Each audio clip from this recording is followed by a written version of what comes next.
প্রিয় দর্শক, যারা গ্রাফিক্স ডিজাইন শিখেন বা গ্রাফিক্স ডিজাইন শিখতে আগ্রহী তারা অবশ্যই সর্বপ্রথম যে সফটওয়্যারের প্রতি সবচেয়ে বেশি প্রায়োরিটি দেন সেটা হচ্ছে অ্যাডোবে ফটোশপ। এখন অ্যাডোব ফটোশপ বিভিন্ন প্ল্যাটফর্ম থেকে আপনি সংগ্রহ করে আপনার পিসিতে ইনস্টল করবেন। পিসিতে ইনস্টল করার পর আপনি যেহেতু বাংলা ভাষাভাষী, আপনি হয়তোবা কোনো একটা ডিজাইন ক্রিয়েট করতে গিয়ে আপনাকে বাংলা টাইপ করার প্রয়োজন পড়তে পারে।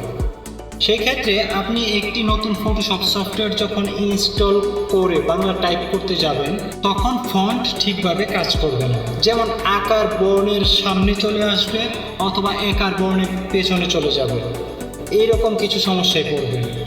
তো চিন্তার কোনো কারণ নেই, খুব সহজেই আপনি একটা সেটিংস চেঞ্জ করে পার্মানেন্টলি আপনার সফটওয়্যারটাকে বাংলা টাইপের উপযোগী করে তুলতে পারবেন।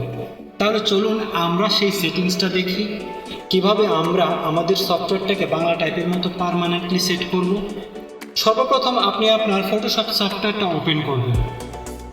ওপেন করে বাম পাশে উপরে থাকা ক্রিয়েট নিউ থেকে যে কোনো একটা উইন্ডো ওপেন করবেন। তারপর আপনি এখানে বাম পাশে টুল থেকে টেক্সট টুলটা সিলেক্ট করবেন। সিলেক্ট করে আপনি যদি অব্রতে টাইপ করেন তাহলে আপনার কম্পিউটার স্ক্রিনের ডান পাশের কর্নারে উপরের দিকে দেখবেন অব্রর বার ওপেন করা আছে। আপনি ওইখানে ইংলিশে ক্লিক করলে বাংলা হয়ে যাবে, পরে বাংলায় ক্লিক করলে আবার ইংলিশ হয়ে যাবে। যখন যে মাধ্যম থাকবে ওই মাধ্যমে আপনি টাইপ করলে টাইপ হবে, ইংলিশ থাকলে ইংলিশ টাইপ হবে, বাংলা সিলেক্ট করা থাকলে বাংলা টাইপ হবে। এখন আমি বাংলা সিলেক্ট করব।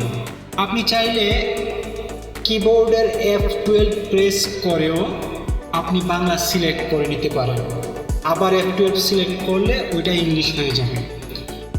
অর্থাৎ এটা হচ্ছে কিবোর্ডের শর্টকাট। আমি এখন লিখব ফটোশপ ডিজাইন। দেখেন ফটোশপ ডিজাইন লেখার পর একটা হিজিবিজি লেখা আসছে, অর্থাৎ ফন্টটা ঠিকভাবে সেট হয়নি। এটাই হচ্ছে বেসিক্যালি বাংলা টাইপ করার মূল প্রবলেম। আপনি নতুন অবস্থায় যখন বাংলা টাইপ করবেন তখন আপনাকে এই প্রবলেমটা ফেস করতে হবে। এখন আপনি এটা ঠিক করবেন কিভাবে? আপনি একদম উপরে মেনু থেকে এডিটে যাবেন। এডিট থেকে সবার নিচে দেখবেন প্রিফারেন্স। প্রিফারেন্স থেকে টাইপ সিলেক্ট করে আবার টাইপে ক্লিক করবেন। এখন এইখানে ডান পাশে লেটিন ইস্ট এশিয়ান, ডান পাশে উপরে দেখুন, ডান পাশে ইস্ট এশিয়ান যে লেআউটটা আছে ওইটা সিলেক্ট করা থাকবে। আপনি নিচের ওয়ার্ল্ড রেডি লেআউট যেটা ওইটা সিলেক্ট করবেন, তারপর ওকে দিয়ে দেবেন। আপনি এখন যদি টাইপ করেন তাহলে আপনার ওই টাইপিং যে পূর্বের সমস্যাটা ছিল ওইটাই থাকবে। আপনি করবেন কি, পুরো সফটওয়্যারটাকে একবার ক্লোজ করে নেবেন, তারপরে আবার নতুন করে ওপেন করবেন। যে কোনো ভারী সফটওয়্যারের ক্ষেত্রে কিংবা ম্যাক্সিমাম হাই কোয়ালিটি বা স্ট্যান্ডার্ড টাইপের যে সফটওয়্যারগুলো আছে ওইগুলোতে কোনো কিছু পরিবর্তন করার পর সবচেয়ে ভালো দিক হচ্ছে ওই সফটওয়্যারটাকে রিস্টার্ট করা, অর্থাৎ একবার ক্লোজ করে আবার ওপেন করা। তো আমরা ফটোশপটাকে ক্লোজ করে নিলাম, এখন আমরা ফটোশপটাকে আবার ওপেন করব।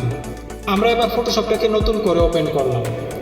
এখন আমরা আমাদের প্রয়োজন মতো বা আমাদের কোনো একটা ডিজাইন ওপেন করে ওইটার উপর আমরা এখন অব্রতে বাংলা সিলেক্ট করে বাংলা টাইপ করব। আমি সেম আগের যে শব্দটা টাইপ করেছিলাম ফটোশপ ডিজাইন ওইটাই টাইপ করব আবার। দেখুন এখন আর কোনো ধরনের প্রবলেম নাই, ঠিকভাবে টাইপ হচ্ছে। এখন থেকে আপনি আর ফটোশপে এই প্রবলেমটা পাবেন না, পার্মানেন্টলি আপনার এই প্রবলেমটা সলভ হয়ে গেছে।